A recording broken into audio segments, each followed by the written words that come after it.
Hello, and welcome to Reasons for Rose podcast. I am so glad you made it to episode 5. If you're here and you're listening, just know that you're awesome and you're special. Love you. So, with that being said, Reasons to Rose is a podcast all about culture, lifestyle, and relationships. My name is T Bells, and I am joined by my co host. Hey, it's Lauren. What's up? Okay. So I want to begin my podcast or our podcast. Sorry. We'll have to edit that out. Sorry. I want to begin with acknowledging that it's Black History Month, which is interesting because it's not something that I really plan for because, it's always Black history for me. Mm-hmm. How has it been for you? I'm using it as a hashtag because, why not? At this point, it's more of a way to capitalize off of it for Black businesses. It doesn't hurt. If it's going to garner a little bit more traction to my post, I'll post it. But I'm really not looking for other history because I feel like Black history as it isn't exposed enough. So I don't need it to be a month for me to want to know nothing about my roots. Mm-hmm. Yeah. So Black history is everyone's history, and it's great that we have a month dedicated to it. But it would be great if it was incorporated into everything that we do. And I don't know about you, but I surely did not learn any Black history growing up in Toronto public school. Oh, really, girl? All I learned about was slavery, but who didn't? Even movies of Django, But did you 12 learn? Years a Slave. Yes, I read a book about runaway slaves and the Underground Railroad. That was the Black history we got. The only thing we know is Black people were once slaves, and the teacher quietly said, if I hear any of you say the N-word, you're going to get in big trouble. And I was like, okay, Oh, you're cool. lucky. You're lucky you got that. Oh, 'Cause I'm lucky. I'm lucky that I got you're to lucky be you got that. considered a slave in front of my whole Chinese and white classmates. Great. Mhm. Great. Just great. That's the only thing we're known for. We were slaves who ran away and fought for our freedom. Mhm. Nothing about Dorothy Dandridge. Nothing about any of those like iconic Marilyn Monroe-esque types of women. Nothing. Just that we were slaves. Mm-hmm. And that brings me to what I wanted to acknowledge and what I wanted to highlight. I would love if you all as listeners could drop in the comments a uh someone Black, someone that has influenced you or touched you, someone that I would know, and just give us a little history lesson. Yeah, And or someone we don't know, because we don't know a lot of people. A lot of people haven't got the exposure they deserve. So educate us. yeah, we're giving you homework. Let us know. And hopefully next year we can really come with some great content. But I definitely want to share that information. If there's anyone that that's really made a difference in your life or that you find very inspiring, that's Black, let us know in the comments. That would be awesome. Today's topic, and I think it's a good time to address this because we are a month into the year, and hopefully you're a month into your resolutions. And so the question that we're posing today is, how much of your decisions that you make day to day take into consideration your health and wellness for the future? So Lauren, did you make any resolutions this year?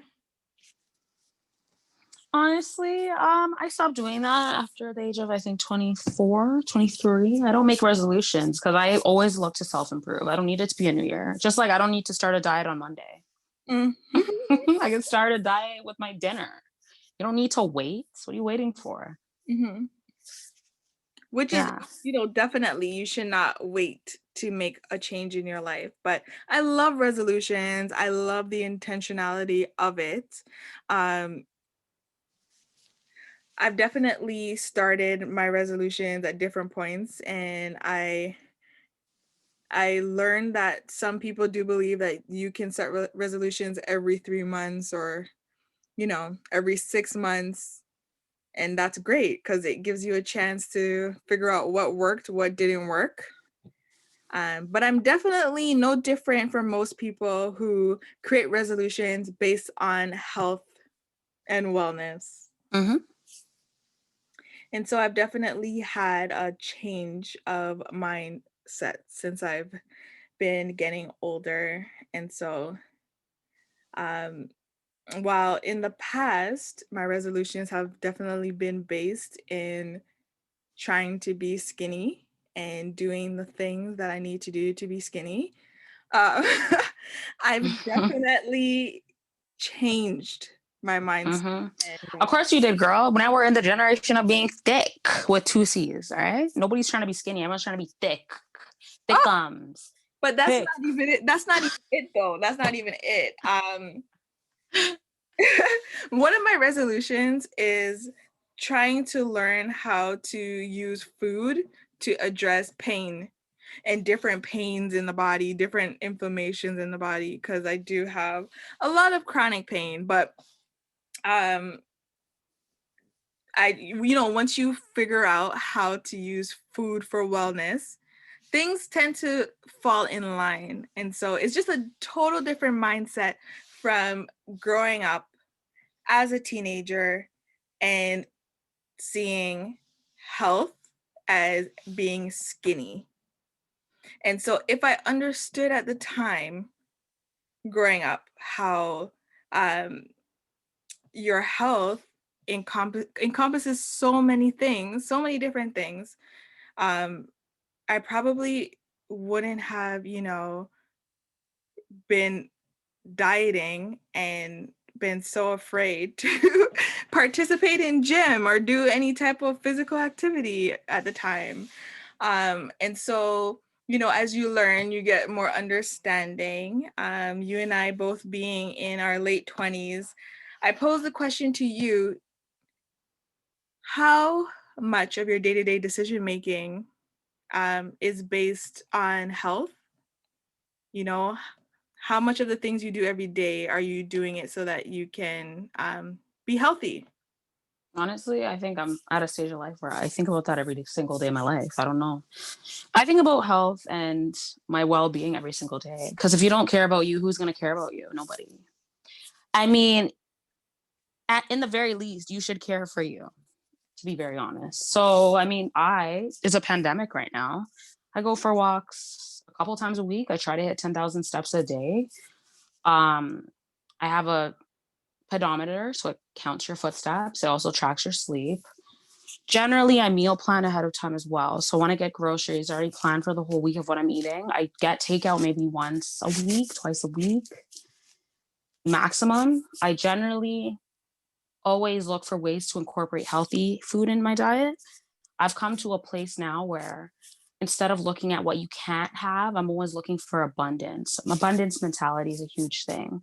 Instead of looking at your money and your resources from a scarcity mindset, try looking at things from an abundance mindset.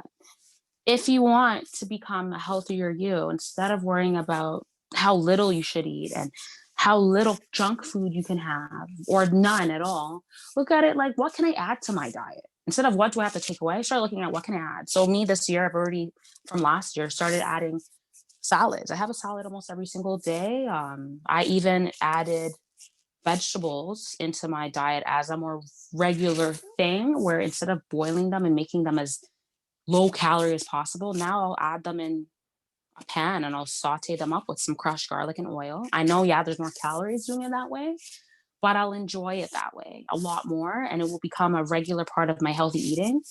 And eating, some stir fried vegetables is still a lot better than craving and getting McDonald's fries, because I just want to enjoy something for once instead of eating, salted boiled broccoli. So I'm at the stage of life now where it's all about adding I've also added zucchini noodles to my weekly diet. I love them. They're so good. I'm going to buy a spiralizer. So, Mm-hmm. I mean, realistically, you need to think about what can I add to my diet, not what you need to take away. When you start adding things you like that are also health conscious, you won't realize your belly can only have so many things in it at once. If you're starting to eat a lot more healthy things you enjoy, there's literally just less room for anything that's crap. Mm-hmm. That's just a diet perspective, of course. Same with the whole activity thing. Activity is a way to love your body, it lowers stress. You will feel in better spirits after you move and stretch your body at the least. So I purchased resistance bands so I can do some upper arm stuff, or I can do um abductor. I forgot what it's called. I can do leg workouts. It's all about now at this point sustainability because we are all at home. The gyms are closed. I was that girl who was at the gym minimum 3 days a week, usually 3 to 4 generally. Now I'm accepting that I can't go to the gym at this point. So I'm starting to get into more home routines of working out with skipping ropes. But I think about this all the time. I mean, I was almost 300 pounds in my before I hit 20 years old. So with that being said, I mean, I learned a thing or two about how to get weight off. I'm still learning how to keep it off though, mind you. Mm-hmm. And so it sounds like you're very present and you're very conscious of your day-to-day health decisions. But how does your future health come into play in your decision making Oh today? yeah. Oh yeah. I mean, The type of person that you want to be when you're 65. well, look at it like this, guys. I mean, I'm the type of person who always opts for natural over Franken food. So what that means to me is being someone who's gone vegan twice, um, I definitely have explored the different types of foods that are available nowadays. We have, vegan cheese made from the brand called Daya. We have Eve's is the brand name. Fake meat. It's fake ground beef. And my only issue I have with these types of substances is to me, they're Franken food. This isn't food I could source back to a plant, any one animal, anything. It's made in a lab. And to me, I just wonder what are the long term effects of eating foods that aren't food but are food products? General rule of thumb, everyone, when you're shopping in the grocery store, you should be shopping the perimeters. Once you start going into the middle aisles, just know you're eating food products. It's not actual food. Dr. Oz taught me that. Yeah. So I generally think about what is this going to do to my body? Not today, but in 70 years, because these things are relatively new. My parents definitely didn't have the endless amount of food products that we have access to today. And with so much controversy going on in the pharmaceutical industry, where people feel as though the government and the industries are trying to make us sick. The last thing I'm trying to do is develop any chronic illnesses that I can avoid. My mother had a disease, a chronic illness that took her life way too early. So I'm doing everything I can to protect my blood stream and my immune system from foreign bodies that just don't belong. Mm-hmm, mm-hmm. I'm a hypochondriac. I'm the type of girl. I get a rash, I don't understand what it is, and I'm running to the doctor. Anytime my friends say, I have a headache, I have a backache, and it's been more than a week, go to the doctor. It's free. We're in Canada. I mean, what's the best part of Toronto living? I mean, there's a doctor at every other corner. Do something. Yes. And that's just very typical of the age group, um, where younger people tend to not go to see a doctor unless it's something really serious. Um, in fact,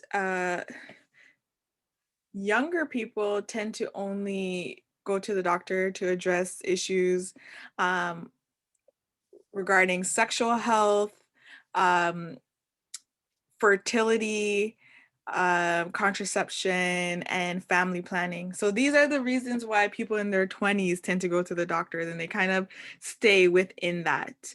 Um, healthcare professionals are probably not when those individuals go for their appointments, doctors are probably not bringing up other issues and other screening that can be done, considering that your health and the choices you make in your 20s really do impact your health as you age and Hmm.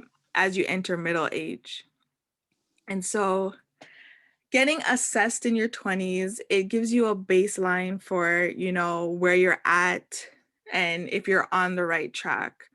Some people opt to do genetic testing.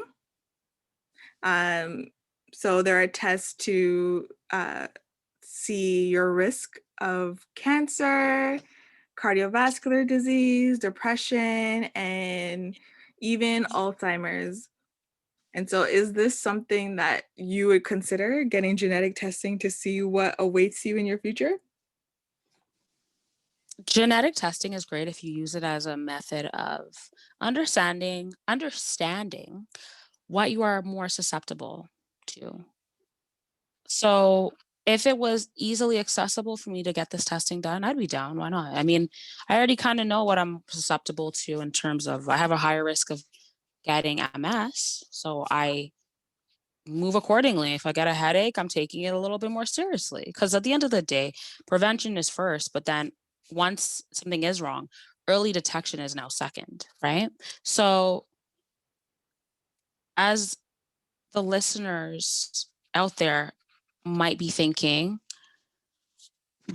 sometimes people feel as though they're powerless with their health, which is a lot of times somewhat true. Keep in mind that knowing things ahead of time can prevent an increase in severity, right? Exactly.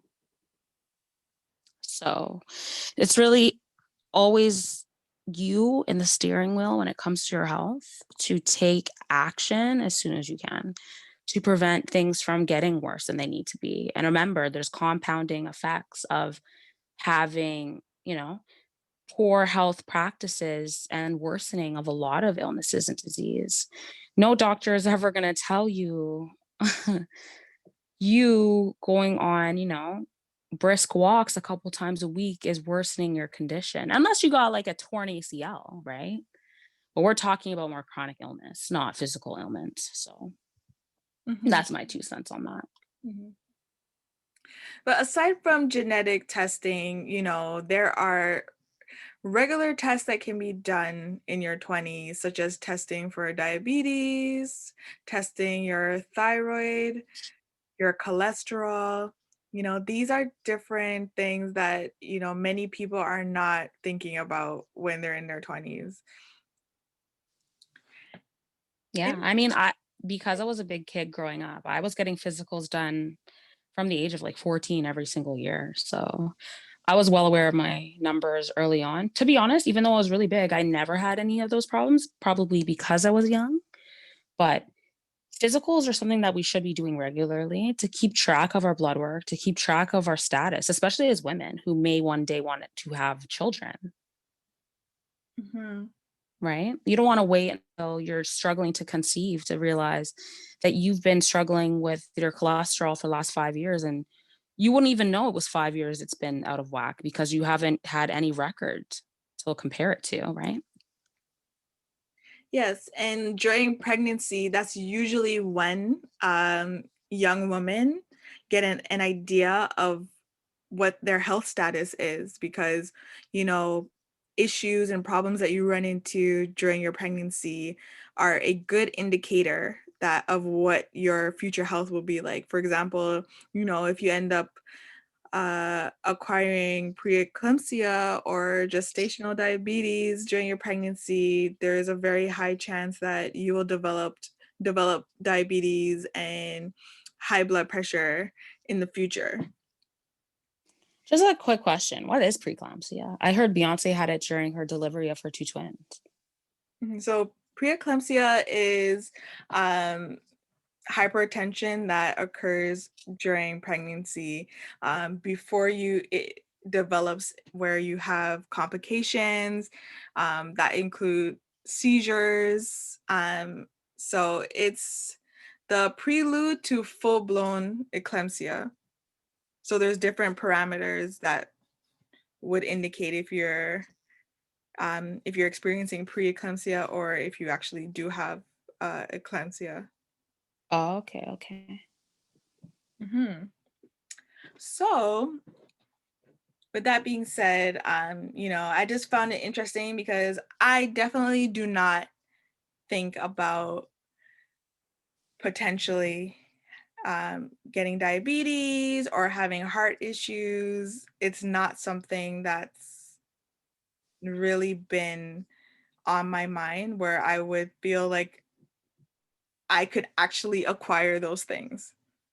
As I said before, um, health has always been, my ability to do things and how skinny I was. So, thinking Mhm. about my future self, that's something that's new to me. But I've also decided to really focus on my mental health and my sleep.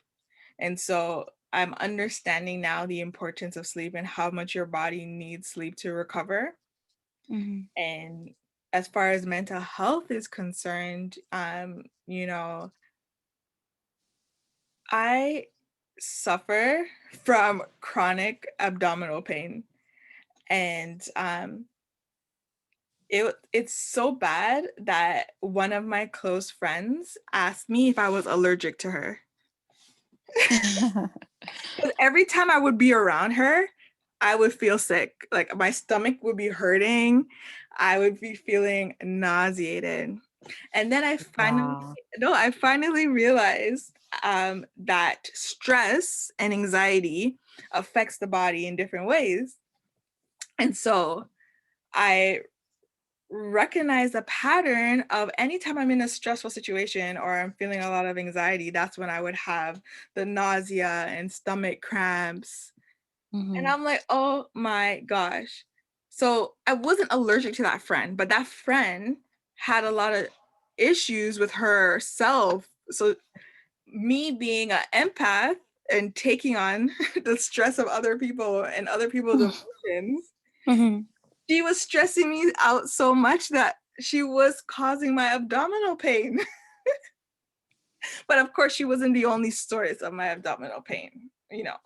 I was having different stressors in my life. And so I was able to recognize that pattern. And so my mental health and being able to cope and address anxiety, um, that's something that I really want to focus on. And, it's funny because the millennials are always talking about their anxiety.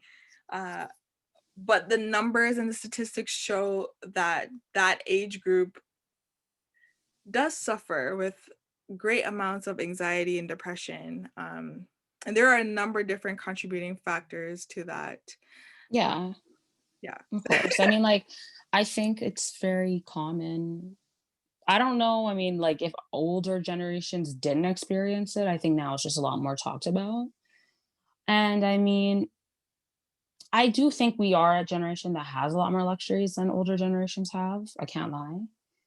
I think now we have a little more time on our hands to feel anything, to be honest. I think a certain time in life where human beings were so wrapped up in just survival that we couldn't even have moments to be that depressed. Mm, But at this stage of life, I've gone to therapy for over a year on and off. And I think that um any person any person who wants to get in a relationship for sure should go to therapy because all you're going to do if you are an empath is absorb other people's energy when you become involved in any partnerships or even close friendships. So it's really important that people learn to deal with their issues and to deal with their negative emotions instead of just emanating them. It's mhm. better to heal than just emit the same negative emotions you're feeling out into the world. I think That's a huge factor because if you are hanging out with people who are going through mental health issues, it triggers you. Mhm. It can be very triggering to be in an environment that is not positive. And that starts in the household. A lot of people come from households that are toxic and they may not even identify it as being toxic because that's all they know, right? Mhm. So mental health is a really tricky subject because it's very hard to measure it. It's not like you step on the scale and you know your weights, right? Exactly. So what are people doing now to help their future self? A lot of people don't realize there's so many ways to self-help yourself if you can't afford or don't have access to a professional therapist. There are self-help books. That is another thing I've been doing in the last 3 months now. So it's not a New Year's resolution, but I've been listening to audiobooks through Audible, through audiobooks.com, and I've been using full advantage of the free trials to try and get as much knowledge as I can and self awareness as I can. Not just romantically or emotionally, but financially, spiritually, physically. It's so important to learn how to exercise discipline in your life to reach the greater good that you want to acquire, right?